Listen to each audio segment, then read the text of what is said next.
Namo Buddhaya. Halo, apa kabar pemirsa Dhamma TV dimanapun Anda berada. Senang sekali saya Sabda Dewi kembali menjumpai Anda dan menemani Anda dalam 1 jam ke depan. Tentunya dalam acara yang sudah kita tunggu bersama, Minutes Your Mind. Ya, pemirsa Dhamma TV, dalam acara ini kita akan berdiskusi, yaitu mengenai mengelola emosi dengan kesadaran dalam konteks Buddha. Nah, pemirsa Dhamma TV, kita semua tahu bahwa emosi itu dapat menjadi bagian yang sangat penting dalam hidup kita. Namun, kita mengelola emosi agar tidak mengendalikan kita. Nah, bagaimana kita dapat menggunakan kesadaran untuk mengelola emosi kita dan mencapai kebahagiaan yang lebih besar? Bagaimana caranya? Baik, kita telah hadir di studio ini di Wihara Padmagraha. Seorang narasumber yang pasti Anda telah tahu semua. Kita sapa dulu Yang Mulia Bhikkhu Dhamma Wijayo Mahathera. Apa kabar Bante? Ya, selalu baik, Sukihotu semuanya. Namo Buddhaya, kebahagiaan menjadi milik kita bersama. Dengan kebijaksanaan Anda sendirilah semuanya bisa teratasi dengan sebaik-baiknya. Iya, apa kabar Bante? Keliling Indonesia ini rupanya. Ya, namanya sudah tua ya, begini hasilnya capek juga. Kalau muda-muda dulu nggak biasa ya Bante ya? Iya, itulah. Biasa, namanya sudah tua. Ya, menyadari fisik yang sudah tua. Baik, Bante, bagaimana sih agama Buddha ini mendefinisikan emosi dan perannya dalam kehidupan sehari-hari? Sesungguhnya orang yang emosian itu adalah orang yang terlalu cepat menanggapi suasana apapun juga langsung memberikan respon yang terlalu cepat.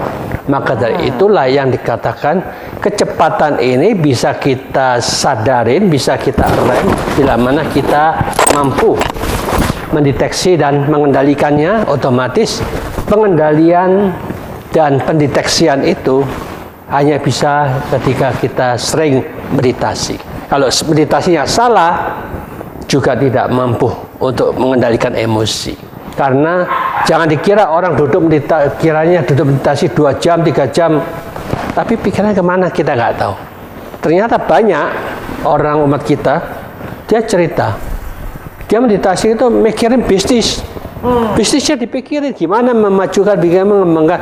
Lah ya itu bukan meditasi itu namanya kamu sedang berusaha memikirkan bisnis kamu dengan seolah-olah kamu duduk meditasi. Orang lihat oh meditasi, tapi emosinya tetap, kekacauannya juga tetap karena bukan dengan cara seperti itu.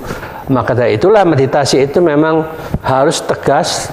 Semua penghalang untuk menjadi ketenangan kita itu harus dibuang semuanya untuk sementara waktu. Kalau ini tidak berani dibuang, masih dipikirkan, jadi kita termasuk masih mengikuti yang namanya micca samadhi, meditasi yang masih salah, bukan meditasi yang benar. Jadi 2 faktor, ada meditasi yang benar, ada meditasi yang salah. Ya, itu. Jadi kita harus mempelajari juga. Jadi bukan merasa aku sudah duduk meditasi loh 2 jam, tapi ya begini-gini. Itu salah, itu tidak benar. Maka dari itulah yang dikatakan mereka yang suka meditasi sebaiknya ya bisa komunikasi, kontak sama mereka yang senang meditasi juga. Secara teorinya gimana, secara prakteknya gimana, hasilnya gimana, itu supaya dia paham. Kalau teorinya nggak tahu, prakteknya juga tidak jelas, seolah-olah dia sudah meditasi, asal duduk katanya itu meditasi. Nah itulah pentingnya belajar ilmu, sangat penting. Iya, ya baik pemirsa Dhamma TV. Jadi betapa pentingnya meditasi untuk bisa melihat kinerja dari perangkat tubuh, termasuk diantaranya emosi. Nah, sebenarnya apa sih perbedaan antara emosi yang katanya emosi positif dan emosi negatif nih Pak? Sesungguhnya itu mood ya, istilahnya itu gelombang pikiran. Gelombang pikiran kita itu ada yang positif juga ada yang negatif. Maka itulah yang dikatakan siapapun juga yang sering membangkitkan energi yang positif itu otomatis mereka akan memahami bahwa yang positif itulah yang membuahkan kita senang, gembira dan bahagia. Tapi kalau kita negatif, sesungguhnya itu langsung membuat kita nggak enak gitu. Itulah yang dikatakan tidak enakan itu membuat kita menderita secara alami. Langsung tidak pandang dia agama apa, suku apa, itu tidak pandang bulu. Tergantung arah pikirannya positif, dia memiliki emosi yang positif. Arahnya pikiran negatif, otomatis emosinya juga negatif. Itu aja. Ya. Simple. Berarti setiap kita menghadapi satu persoalan atau suatu kondisi, pikiran kita itu selalu mempunyai dua sudut pandang, negatif dan positif. Apakah itu benar nanti? Ya, memang kan begitu. Persoalan itu kan selalu dipandang dari dua faktor aja. Ini menguntungkan atau merugikan. Ini baik atau buruk, ya toh? Ya. Jadi disitulah yang dikatakan Sang Buddha meminta kita kalau bisa kita condongnya ke arah yang positif, yang menguntungkan, tetapi bagaimana kita bisa di tengah-tengahnya itu yang kita anggap nanti menguntungkan ternyata meleset, tidak menguntungkan. Nah, bisa juga. Maka dari itu kalau kita di tengah-tengah ini, kita juga siap. Kalau yang kita sudah pandangan kita ini nanti menguntungkan, tapi kok tidak seperti itu. Nah, kita sudah siap di tengah-tengahnya. Ya itulah namanya ketidakmenentuan dalam hidup kita sehingga menjadi masalah untuk diri kita masing-masing. Maka dari itu yang dikatakan di tengah-tengah ini kita bukan 100% pasti untung. Nah, ini kan kita di tengah-tengah itu.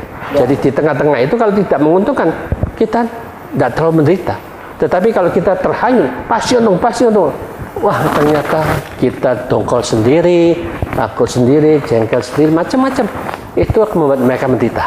Maka itu Sang Buddha mengajak kita itu bagaimana mengatur pikiran itu menghadapi apapun juga kalau bisa ya di tengah-tengahnya.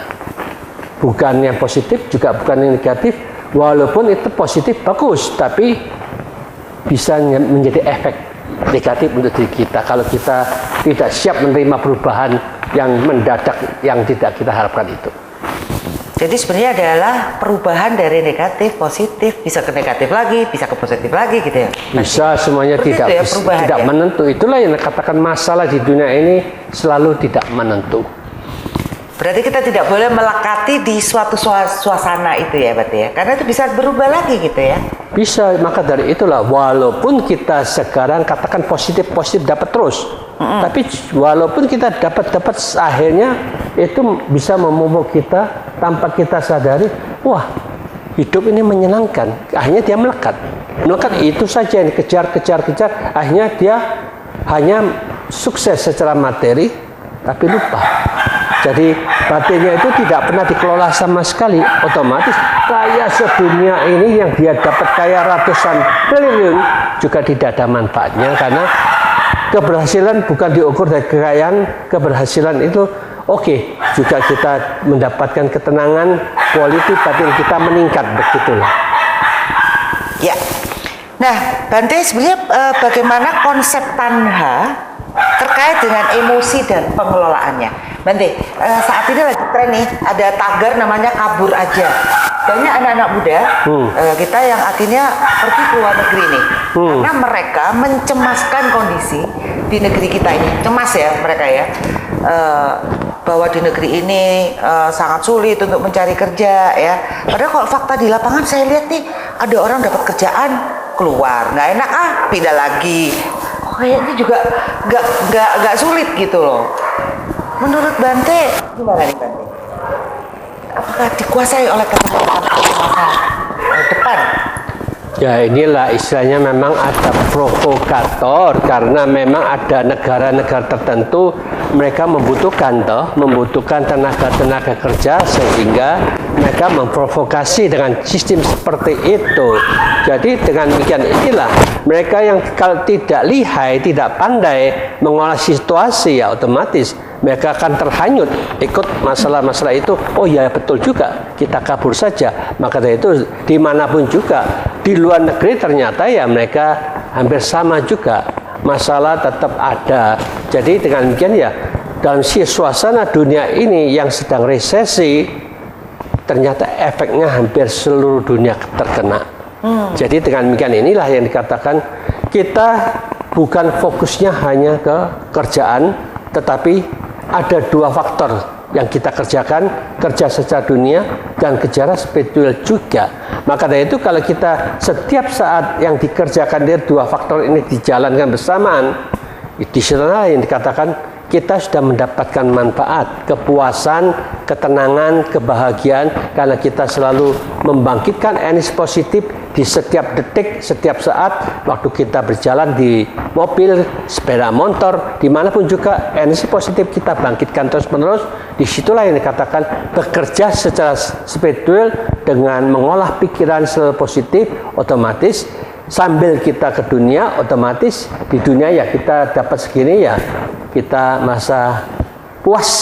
Kalau kita merasa tidak pernah puas, itu namanya orang yang selalu kelaparan. Jadi dengan kan kalau dikatakan lapar kan tidak pernah dikatakan puas dia, lapar terus, otomatis itulah nih, mereka menderita sendiri tapi nggak sadar.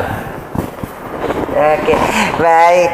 Ya, Bante, jadi orang-orang yang selalu kelaparan gitu ya. Mereka cemas, khawatir, seperti itu ya Bante ya. Nah, bagaimana meditasi dan kesadaran dapat membantu mengelola emosi? Jangan jawab dulu Bante. Baik, pemirsa Dharma TV, tentunya kita akan lanjutkan dengan jawaban dari Bante berikut ini. Jangan kemana-mana.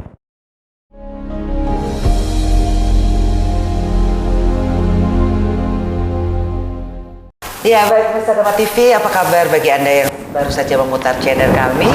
Tentunya saya berharap bahwa Anda dalam kondisi yang baik dan bahagia. Saya banyak sekali disapa di mana-mana sih, di jalanan, di pasar, bahkan ibu-ibu yang di Dharma TV ya katanya gitu. Iya Pak, ya saya suka sekali nonton Dharma TV. Terima kasih untuk bapak-bapak dan ibu-ibu yang ya, di Dharma TV, karena menurut penjenengan semua, Dharma TV itu memberikan ketenangan di dalam batin dan mengajak orang untuk bernalar ya, seperti itu, sehingga setiap persoalan-persoalan dapat diurai dengan lebih baik, seperti itu. Baik, kita lanjutkan dengan tema yang yaitu mengelola emosi dengan kesadaran dalam konteks Buddha. Karena terus terang di dalam kehidupan kita banyak sekali setiap hari persoalan-persoalan yang bisa mengulik emosi kita. Nah, bagaimana sih sebenarnya meditasi dan kesadaran dapat membantu mengelola emosi itu Bante?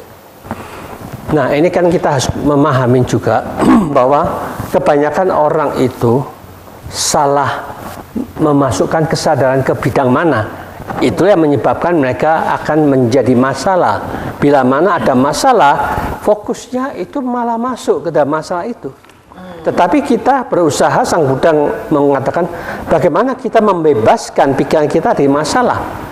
Ternyata kan tidak mungkin lah, memang ada masalah, kita bisa membebaskan itu gimana caranya. Maka itu Sang Buddha meminta hidup selalu ada masalah, tetapi bagaimana pikiran kita itu tidak mempermasalahkan masalah itu, kita menarik masalah itu bukan di dalam permasalahan, tetapi di luar masalah untuk mengamati secara terus-menerus kewajaran demi kewajaran dari problem itu, apa yang sumber utamanya dan bagaimana kita ngatasin, way out-nya bagaimana, itu yang penting. Maka dari itu setiap masalah lebih bagus kita catat.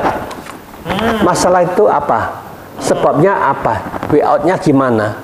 Penyelesaiannya bagaimana? Itu disitulah yang namanya kita belajar terhadap Sang Buddha yang menekankan 4 kesunyataan ini. Masalah pasti ada sebabnya. Kalau sebabnya dicabut, selesailah masalah itu. Tapi yang penting jalan keluarnya itu loh. Jalan keluarnya inilah yang harus kita ketahui untuk menyelesaikan masalah itu. Nah, itu. Jadi 4 faktor ini bukan 2600 tahun yang berlaku, sampai sekarang bahkan kiamat pun masih tetap berlaku, karena itu penting bagi semua orang. Itu rumusnya sebenarnya ya. Jadi kalau kita mulai kira-kira waduh ada masalah, itu langsung rumus itu dipakai ya Bante ya. Harus begitu. Masalah, sebabnya. Sebabnya apa? Cabut sebabnya semuanya. Cabut sebabnya. Masalah selesai kan? Masalah selesai. Nah, 4 rumus itu dimasukkan ke situ semua Bante ya. Harus begitu. Nah, itu dia. Jadi itu menjadi cara berpikir ya, selalu seperti itu. Ya, simpel toh, simpel dan sederhana, tidak jelimet. Ada di diri kita, bagaimana mengatasi semuanya itu juga tergantung manajemen arah pikiran kita sendiri. Ya, dan itu harus dilatih ya Bante. Ya, memang harus dilatih, dibiasakan terus sambil direnungkan, sering direnungkan gitulah. Oke. Ya, pemirsa Dharma TV, mungkin beberapa dari Anda masih ada di dalam persoalan saat ini. Cobalah rumus ini ya. Jadi cukup dengan 4 langkah jitu 4 langkah jitu menyelesaikan masalah gitu ya Bante, kira-kira Bante ya. Jadi apa sih sebenarnya masalahnya gitu kan, sebabnya apa, kemudian jalan keluarnya dan hadapnya ya, beres gitu. Sesingkat itu dan seyoknya ya, terus dilatih, tersistem seperti itu cara berpikirnya. Nah Bante, sebenarnya apa sih peran mindfulness atau kesadaran dalam mengenali dan mengelola emosi? Kesadaran ini apa sih Bante? Aku yang sadar, aku yang mana nih? Ada aku pikiran, ada aku perasaan. Kesadaran ini yang mana? Sebetulnya begini ya, biasanya orang-orang emosi itu adalah orang yang terlalu cepat memberikan respon apapun juga. Spontan gitu. Iya, spontan. Maka dari itu, karena itu dia tidak pernah berusaha untuk mengendalikan pikirannya. Maka itu dia harus berusaha bagaimana caranya untuk mengendalikan pikiran. Ternyata kalau kita pelajarin, tidak ada satupun ajaran yang bisa to the point ke sana, tetapi hanya di dalam samadhi itulah. Ternyata itulah cara untuk mengendalikan pikiran kita. Misalkan begini, kita sudah punya tekad meditasi. Oh, tujuan meditasi adalah mengendalikan pikiran. Objeknya napas misalkan. Kita baru ke nafas, wah pikiran loncat sini, lari sana. Nah, tarik lagi ke nafas. Sebentar ke nafas, loncat lain lagi. Jadi itulah pikiran-pikiran seperti kerah yang senang loncat, tetapi kita sadar, tarik kembali. Itu artinya bagaimana kita berusaha setiap saat itu mengendalikan, itu akan menjadi sarana yang sangat bagus. Karena ada umat kita yang di Bandung, waktu itu ketemu ngomong-ngomong, nah dia juga cerita begitu, Bante, aku ini sudah meditasi 2 tahun loh, Bante, meditasi, tapi tetap emosian, cepat marah. Itu kenapa? Saya katakan, cara Bapak meditasinya gimana? Oh, saya kosongkan. Nah, itulah. Memang untuk mengosongkan itu seolah-olah cepat kita dapatkan, tetapi kembali ketika kita keadaan biasa, kita akan kembali lagi seperti biasa. Jadi kita tidak bisa mengendalikan emosi kita. Maka dari itu caranya itu mengikuti Sang Buddha secara dasar, kita harus berusaha bagaimana memperhatikan pikiran itu selalu memusat ke objek yang kita tentukan itu, tarik situ, dikendalikan terus-menerus. Kalau kamu bisa fokus seperti ini, itulah namanya melatih meditasi dengan pengendalian sehingga emosi kamu bisa terjaga. Akhirnya selesai itu ya dia pulang, 2 minggu lagi datang ngomong-ngomong lagi. Wah, sudah saya bisa mengendalikan emosi dalam waktu 2 minggu itu. Nah, itulah jadi dengan demikian ya sebaiknya kita pahamin, jangan mau enaknya cepatnya kosongkan seolah-olah itu gampang gitu, tapi emosi tetap. Demikian juga kita sudah tahu caranya ya, itu dilaksanakan sesuai dengan ilmu kewajaran dari tata kelola pikiran kita sendiri masing-masing. Apakah kita mengendalikan dengan tepat, atau kita meditasi asal kosong, atau mungkin meditasi dengan mikirkan sesuatu yang namanya tambah bulat, akhirnya itu akan jadi masalah untuk pikiran kita. Jadi samadhi itu ada yang salah juga ada yang benar. Kalau kita salah cara meditasinya, tidak ada perubahan untuk kondisi kita. Maka itu kalau kita cara yang benar, baru itu akan menimbulkan efek yang sangat bermanfaat. Itu aja. Jadi meditasi ada 2 macam juga, yang benar dan yang salah. Dah tuh, meditasi yang benar dan meditasi yang salah, outputnya juga akan berbeda sekali ya. Jadi bagaimana kita berlatih.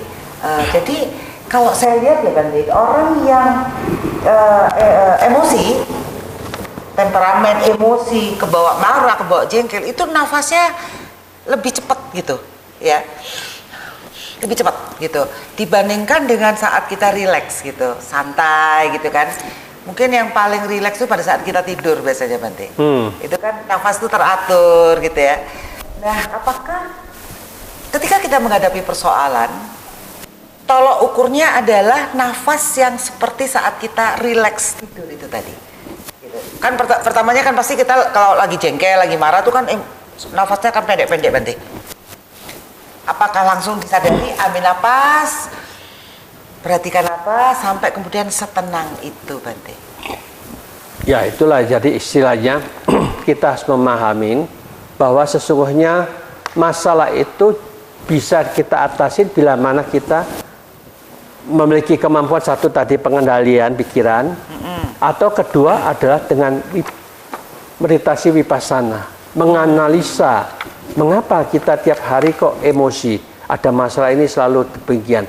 Itulah yang dikatakan perenungan demi perenungan untuk menimbulkan kebijaksanaan supaya yang tadi 4 faktor untuk 4 kesunyatan itu kita pakai di tiap malam itu kita membuat autobiografi kita, masalah sebabnya, way out-nya gimana, selesai masalah itu. Jadi dengan cara inilah kita tulis, dicatat semua, kita akan menjadi manusia yang bisa mandiri, tidak menggantungkan kekuatan manapun juga. Kalau cara seperti ini, dunia itu tidak akan beres-beres karena semuanya ngayal semuanya. Jadi tidak to the point, tidak tegas. Jadi tidak ada kekuatan yang bisa membantu kita dari atas itu. Jadi kita omong kosong terus. Kasihan kalau dibohong itu seperti itu. Maka itu kita harus ada ketegasan, berani. Semuanya tergantung daya cipta kita masing-masing. Pikiran ini sesungguhnya mencipta surga dan neraka juga. Kalau kita bisa menciptakan segi positif terus-menerus, itulah sesungguhnya kita sudah ada kondisi di dunia ini ternyata bisa diciptakan seperti surga. Iya, pemirsa Dharma TV, jadi ada pertanyaan lagi, bagaimana agama Buddha mengajarkan tentang etika dan moral dalam mengelola emosi?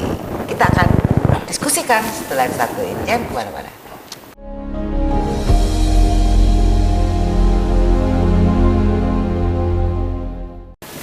Ya, pemirsa Dharma TV masih bersama saya Sabda Dewi, 1 jam acara kita untuk membahas salah satu yang penting ya, bagaimana mengendalikan emosi.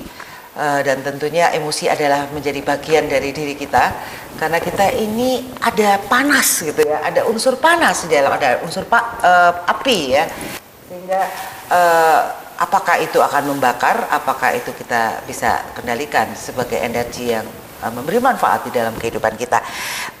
Nih ada pertanyaan lagi nih, Bante, bagaimana agama Buddha mengajarkan tentang etika dan moral dalam mengelola emosi? Ya itulah, jadi sesungguhnya kan kita harus memahami bahwa manusia ini diliputin oleh keserakahan, kebencian dan kebodohan. Maka itu siapapun juga yang menjalankan dipimpin oleh keserakahan, kebencian dan kebodohannya itu akan ditunjukkan di dalam ucapannya, tingkah laku mereka. Maka dari itu sesungguhnya orang yang memandang secara eling lan waspada itu, mereka yang mahasiswa itu salah semua ya. Mereka kan mengikuti dengan kebenciannya, karena dia tidak memiliki kepandaian sehingga taunya ya pokoknya salah ya ikutin dengan cara begitu. Maka dari itu yang dibutuhkan sekarang ini bagaimana mahasiswa-mahasiswi itu yang dikatakan mereka orang kreatif, punya cara berpikir, bagaimana mengatasi semua masalah-masalah itu supaya masalah itu bisa lebih baik. Itu mereka membentuk, misalkan mereka secara pribadi menciptakan satu kondisi, ya toh? Kondisi yang lain dari yang lain, seperti KPK mahasiswa. Nah, dengan demikian KPK mahasiswa itu bisa menemukan kejahatan-kejahatan mereka yang koruptor itu. Jadi kalau mereka bisa menangkap, kan dapat 200 juta.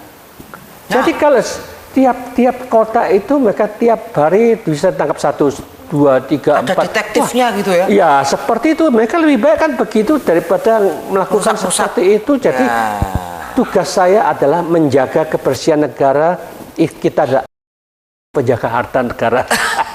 Jadi dengan demikian otomatis mereka tidak akan berani macam-macam. Wah, ini hebat juga. Mereka punya keahliannya. Ada bisa pakai drone, bisa ya, pakai ini, bisa pakai itu. Wah, ilmunya dipakai lah. Jangan punya dengan ilmu kekasaran seperti itu, sangat rendah sekali. Kan kasihan kelihatannya diliputin, ilmunya nggak mau dipakai, merusak fasilitas karena umum. Pasti juga mereka itu kan merugikan masyarakat sekitar sana yang mau pergi tidak bisa, dan ramai begitu. Nah, otomatis banyak kerugiannya yang dijalankan. Berkonspirasi seperti itu. Ya, tapi mungkin juga mereka, ya itu tadi namanya anak muda dengan emosinya kan ya Bante, nggak tahu jalan keluarnya bagaimana, dia emosi aja gitu kan. Ya itu karena dia keserakahannya itu akan lebih menonjol ya. Jadi dua-duanya ini mengikuti, akhirnya ya untuk menunjukkan ya seolah-olah dia benci gitu ya. Jadi malah dikembangkan tiga faktor kejahatannya, penyakitnya dari manusia itu dikembangkan oleh mereka itu. Keserakahan, kebencian. Dan dia tidak tahu bagaimana ngolah kehidupan ini dengan baik. Itulah kasihan sekali kalau seperti itu terus-menerus. Ya, ini pesan untuk anak-anak generasi muda yang mungkin bisa menyalurkan segala emosi yang meluap-luap gitu ya, belum terlatih ini. Seperti kata Bante tadi, bikin aja KPK mahasiswa. Iya. Wih, keren itu si Bante. Detektif partikelir gitu. Detektif swasta yang tugasnya menyelidiki gitu ya. Keren itu Bante. Wah, keren. Nanti kita belajar judge spawnnya. Nah, itu lebih keren dan menunjukkan keahlian gitu ya, keterampilan. Iya, hilangkan jadi dia kelihatannya ilmu yang dipakai tuh. Iya, keren itu si Bante. Sepakat Bante. Coba saya mahasiswa langsung ini saya panas ini saya bikin ini. Ya, itu adalah salah satu penyaluran dari emosi, energi itu, tapi menjadi sesuatu yang negatif atau positif. Nah, apa peran? Nah, itu tadi berhubungan dengan bagaimana kita menjadi bermoral dan punya tata cara atau sila ya Bante ya, dengan cara yang benar ya. Itulah, jadi. Ya. Nah, apa peran sila atau etika dalam mengelola emosi dan berinteraksi dengan orang lain, Bante? Kan ada nih, kita udah jengkel, tapi kita harus tetap menahan itu gitu dengan tata cara yang sopan. Tapi ada lagi nih Bante, kesel tapi akhirnya bikin Bante. Di depan sih baik, manis, di belakang dia. Ada kan yang kayak gitu Bante? Ya inilah, jadi memang dunia ini serba kompleks ya. Kompleksnya satu, mereka kurang memahami akan hukum sebab dan akibat. Maka dari itu kita kalau ada masalah, otomatis kita menganggap masalah ini sesungguhnya ada saat kita bersama-sama sedang ditagih utang. Jadi kita sendiri sedang bayar utang. Jadi kalau kita bisa memahami seperti ini, kita terima apa adanya. Oke, kita terima, tapi pikiran kita tidak kecemplung dengan masalah itu, tidak dongkol, tidak benci, tetapi bagaimana kita bisa menerima dengan sukacita. Disinilah buah karma buruk saya sedang berkurang. Jadi saya lebih enteng sekarang ini. Kalau saya balas lagi, saya berbuat karma baru, itu nanti ada 500 buah yang akan aku terima. Wah, lebih baik ini kan dihilangkan dulu bibit satunya ini, jangan dimunculkan lagi. Kalau kita tetap menanam yang negatif lagi, berbuah negatif. Maka dari itu kita mengolah dalam pikiran kita. Karena itulah yang dikatakan Sang Buddha, kebencian itu bisa diatasi dengan cinta kasih. Cinta kasih itu ditunjukkan di dalam tata kelola dia bicara dan bertingkah laku. Kalau ucapannya benar, tingkah lakunya benar, walaupun dia ada kebencian, tapi diatasi dengan cinta kasih supaya dia tetap memiliki ucapan dan tingkah laku yang benar. Jadi supaya itu terkendali, tetapi dengan kebijaksanaan. Bukan terkendali, lalu kita simpan, dendapkan, dongkolnya masih ada. Jadi itu kita juga sakit hati nanti. Dendam. Bisa sakit jantung, bisa tekanan darah tinggi, berulang-ulang begitu kan kita lama-lama nggak tahan. Makanya itu kita harus selalu menetralisir. Gimana caranya? Itulah pentingnya kebijaksanaan kita untuk mengatur, mengevaluasi caranya mengatasi semua itu gimana. Maka dari itulah yang dikatakan ajaran-ajaran yang membahas masalah teknik di dalam tata kelola memori itu, tata kelola penghapusan memori kita yang tidak bagus, itu penting dipelajarin. Betul. Nah, kalau itu kita tidak memiliki kesanggupan untuk mendelete, membuang kekotoran batin kita, selamanya kita akan menderita terus. Kita menderita, lalu kita juga membuat orang lain menderita, dan penderitaan ini ternyata masih berefek. Karena batin dan pikiran kita diliputin kebencian, kedongkolan yang selalu terbakar, jadi energinya itu, gelombangnya itu cocok di alam yang sedang terbakar juga. Itulah neraka kita. Di dunia ini kita sudah mendapatkan neraka, nanti menuju ke neraka juga. Kecemplung di sana, sesuai. Jadi neraka ini bukan ciptaan Sang Buddha, tetapi diciptakan oleh kebiasaan-kebiasaan pikiran kita pribadi masing-masing.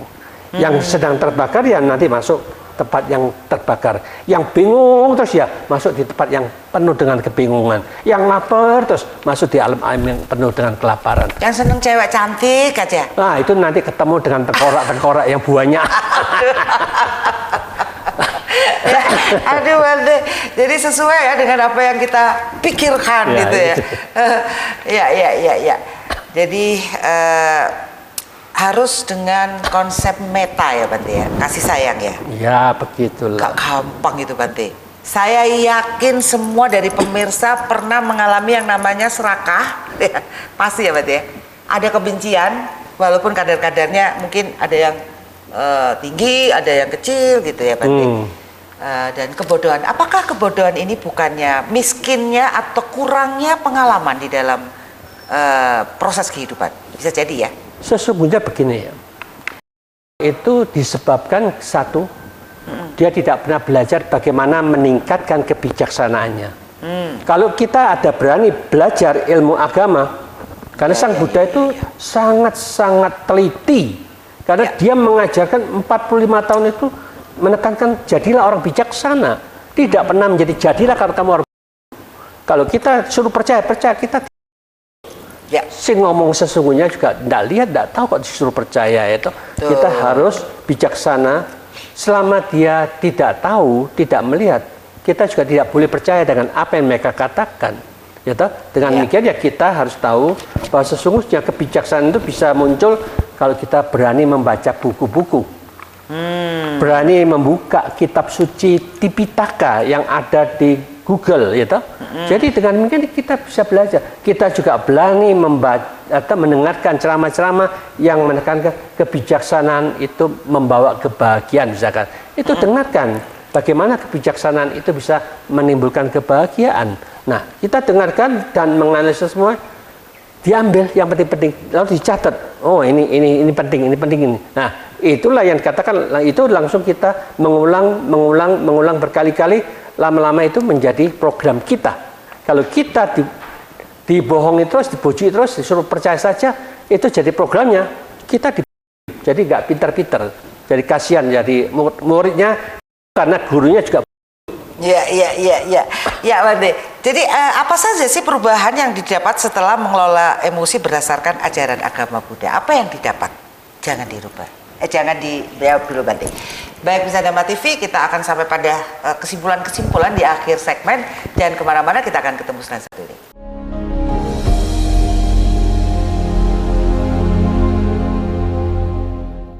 Baik, Bisa Dhamma TV, sampai juga kita di segmen akhir dari tema yang sangat-sangat penting ini, yaitu mengelola emosi dengan kesadaran dalam konteks Buddha. Nah, kita sampai pada bahasan akhir, yaitu setelah tadi dibahas ya, kemudian bagaimana mengenali diri, terus mengenali apa saja itu emosi, bagaimana teknik meditasinya gitu ya, dan bagaimana secara tekun kita melatih diri, bahkan sampai Bante mengatakan setiap persoalan itu harus dicatat gitu ya, dicatat. Ini jarang sekali. Kita harus menyadari bahwa kita adalah pelajar di dalam kehidupan ini, sehingga menulis, mencatat itu sesuatu yang saya rasa sangat penting untuk kita biasakan. Nah, apa saja perubahan yang didapat setelah mengelola emosi berdasarkan ajaran agama Buddha ini, Bante? Ya, Ini kita kasih bocorannya dulu nih, kan pemirsanya masih latihan nih. Apa sih nanti dapatnya Bante? Ya, kita harus tahu juga emosi itu adalah gelombang pikiran kita. Gelombang pikiran kita itu yang rendah inilah yang menyebabkan kita selalu terhanyut, terbawa oleh gelombang-gelombang masalah yang terus menerus, sehingga kita tidak pernah bahagia. Tetapi kalau kita tahu bahwa masalah itu disebabkan kesalahan kita, memasukkan kesalahan kita ke dalam masalah itu, tetapi sekarang kita mengikuti sistem Sang Buddha, bagaimana kita memiliki kemampuan menarik kesadaran kita di luar masalah, cuma kita menjadi pengamat dan tahu yang penting adalah cara keluar dari masalah itu. Untuk menyelesaikan masalah itu, di sinilah yang dikatakan kalau kita sudah bisa tahu seperti ini, walaupun masalah belum selesai, kita sudah tahu bahwa batin kita kesalahan ini sebetulnya bukan masalah. Yang jadi masalah itu karena pikiran kita masih mengikuti problem demi itu. Tetapi kesadaran secara pribadi, only the knower adalah terjauhkan, terbebaskan dari semua masalah itu. Masuk di situ kita ternyata di sini lebih damai dan lebih hening. Otomatis disinilah yang dikatakan kalau kita bisa memisahkan ini, kita otomatis nantinya gelombang pikiran kita itu tidak pernah seperti yang biasanya kacau, bingung, yang tadinya bisa masuk ke alam yang penuh dengan kekacauan dan kebingungan itu. Karena kita sudah bisa menarik diri di luar itu, otomatis kita bukan lagi di alam sengsara, tetapi kita sudah di alam yang lebih tenang, lebih bahagia. Itulah yang dikatakan di dalam latihan-latihan ini kita akan bisa lihat ternyata melatih diri itu dengan cara sistem seperti ini, kita bisa menemukan kebahagiaan. Kita bisa menemukan lebih damai dengan cara seperti ini. Tidak seperti dulu kita salah memasukkan arah pikiran kita, akhirnya kita menderita terus-menerus. Di dalam dunia kita menderita, selanjutnya gelombangnya itu sama dengan penderitaan itu, ya kita lanjutnya dia menderita lagi. Itulah yang namanya hukum kewajaran tergantung kebiasaan demi kebiasaan gelombang pikiran kita sendiri. Jadi inilah yang dikatakan ini bukan ciptaan siapa-siapa. Sang Buddha melihat dengan mata batin sendiri, begitulah hukumnya. Ya. Jadi dengan hukum yang nyata ini, universal ini, kamu membantah nggak menjadi masalah, menentang ini tidak menjadi masalah. Yang penting itu kenyataan akan terjadi seperti itu adanya. Ya. Jadi tidak perlu dibantah lah. Ya, Bante ini kasih contoh soal deh misalnya Bante. Ada saudara tiba-tiba datang dengan sangat-sangat sedih gitu, dia butuh utang lah gitu. Hutang sekian besar sampai misalnya saya nih ya ceritanya, ada saudara datang mau berhutang. Terus karena untuk bayar sekolah anaknya lah, untuk keperluan yang kayak gitu. Karena saya nggak punya uang, saya coba ya saya hutangkan ke teman saya gitu Bante. Udah dengan perjanjian itu akan dikembalikan ya. Deh, kita kan merasa kasihan tuh, meta tuh ya, kasihan ya kan. Terus kemudian sudah percaya sama dia bakalan kembalikan. Tapi ternyata Bante itu tidak dikembalikan secara tepat. Bahkan setelah bertahun-tahun. Kira-kira gimana Bante? Saya harus bagaimana nih? Dari mulai jengkel ya, emosi, harus bagaimana Bante? Ya, inilah Sang Buddha itu sangat-sangat jeli. Biasanya manusia yang si hutang itu pasti sangat membutuhkan. Ya, tetapi kita juga tahu dia membutuhkan apakah kemampuan mereka mengolah keuangannya itu, kerjaannya mereka itu bisa tidak menutupin utang itu. Maka dari itu yang dikatakan kita terus terang bilang, waduh, kita tidak punya uang ini. Kalau kita panggilkan teman kita, otomatis kita akan ikut andil toh. Ikut andil ya, otomatis kita merasa ya tidak enak juga. Kalau kita diamkan ya, otomatis kita juga membantu untuk menagih mereka. Maka itu disitulah yang dikatakan, saya kata, ya kamu ke bank sajalah, ya toh, ke bank saja kan mereka sudah tahu di bank itu kan masih mengalami proses, ya toh, dia harus memberikan apa jaminan rumahnya, kayak mungkin mobilnya, kayak. Sekarang ada nggak pakai jaminan, Bante, main utang-utang. Ya itulah, jadi istilahnya dalam arti kata ketika kita meminjamkan dia, kita harus juga siap bahwa kalau dia tidak bisa membayar, apakah kita sudah siap menerima kewajaran itu? Oh, itu yang harus dipertimbangkan. Nah, itu jadi itulah namanya dia sedang kesusahan. Kalau dia tidak bisa membayar, apakah siap? Kalau kita sudah siap, bahwa kita memiliki cinta kasih yang murni, bahwa sungguh-sungguh mau mendukung ya, membantunya. Tetapi kalau kita tidak siap, sebaiknya ya sudah tidak usah dipinjemin. Jadi kita dititipkan oleh Sang Buddha, jangan mengikuti utang piutang. Jadi kalau kita tidak ada utang sama sekali, cukup hari ini dapat 1 piring ya sudah puas dengan 1 piring misalkan, ya sudah, kan tidak ada masalah. Ini kan bisa lanjutkan hidup kita. Jadi tujuan kita bukan untuk mencari kekayaan secara duniawi, tetapi untuk melanjutkan hidup supaya kita meningkatkan kualitas batin dan pikiran kita. Bukan materi yang ditekankan jadi kaya, tetapi kita juga ingin mendapatkan kekayaan secara spiritual kita. Itulah yang harus dikembangkan. Dengan cara sistem seperti ini, otomatis kita akan tahu bahwa sesungguhnya begitulah resikonya kalau kita utang piutang akan terjadi seperti itu. Jadi dengan tegas seperti ini ya kita siap untuk menerima, lepas ya lepas sudah. Sebentar, saya mengunyah dulu ini tentang kasih yang murni, Bante. Coba deh, saya bisa bantu segini, dan mungkin kamu bisa minta juga ke teman yang lain untuk bisa membantu, mungkin tidak sebesar. Terus dia bilang, oh markipat ya Mbak ya, apa itu markipat? Mari kita patungan katanya gitu. Jadi teman-teman patungan yang bisa 50, yang bisa 100 gitu. Tapi tidak ada akad untuk hutang. Ya. Gitu ya Bante, itu boleh ya Bante ya? Boleh juga itu. Patungan ya. Kita saling mendukung lah. Ya. Teman kita ya dong? Ya, jadi gotong royong ya pemirsa Dhamma TV, kalau misalnya lagi sumpek cari hutangan, mungkin bisa dengan cara yang lebih jujur gitu ya kepada teman-teman. Coba deh bantu berapa aja deh untuk bisa ini supaya saya nggak berhutang gitu loh, supaya kita bisa hubungan itu tetap baik antara teman. Itu biasanya kan hancurnya gara-gara uang, Bante. Ya begitulah. Itu bijaksana nggak? Ya lumayan sih, lumayan bagus kita saling tolong menolong toh ya. Iya Bante. Berarti saya agak lumayan bijaksana nih setelah 14 tahun bersama Bante. Ya oke. Apa sih strategi yang digunakan untuk mengelola emosi berdasarkan ajaran Buddha? Ini tadi sudah ini kan ya Bante, dijelaskan ya strategi. Ya strateginya kan kita harus memahami juga bahwa masalah itu kalau kita terus-menerus kecemplung dalam masalah, kita akan tetap jadi masalah. Maka itu Sang Buddha katakan tempat yang tidak ada masalah adalah di hutan. Jadi kita harus menyepi supaya tidak timbul masalah, supaya tidak memancing emosi kita. Dengan cara seperti itu akan bisa teratasin. Kalau kita lihat dari cerita, ada juga biku-biku yang emosi tapi dia pinter. Dia siap mengajar, tapi dengan syarat dibuatkan kerangkengan di tempat gurunya itu.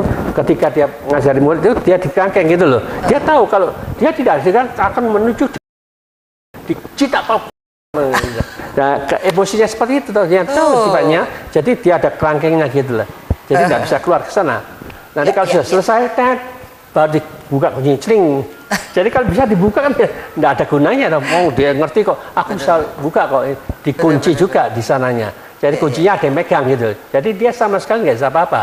Itulah namanya strategis, mengetahui sifat kewajarannya. Kita cara ngatasi ini gimana? Mereka harus jujur apa adanya. Bikunya juga jujur. Aku tidak bisa lo ngatasin kalau saya terlalu emosi. Kalau yang ngawur-ngawur ya tak cita, kaplok.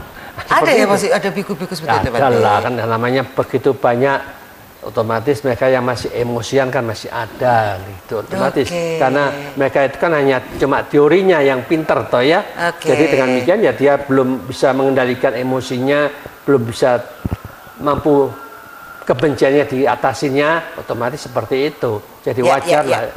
Maka itu namanya strategis yang harus mereka cari jalannya. Demikian juga kalau kita setiap hari itu merenungkan, kita sesungguhnya tiap hari itu dapat makanan. Melalui mata kita dapat makanan. Makanan itu enak atau tidak enak tergantung kita.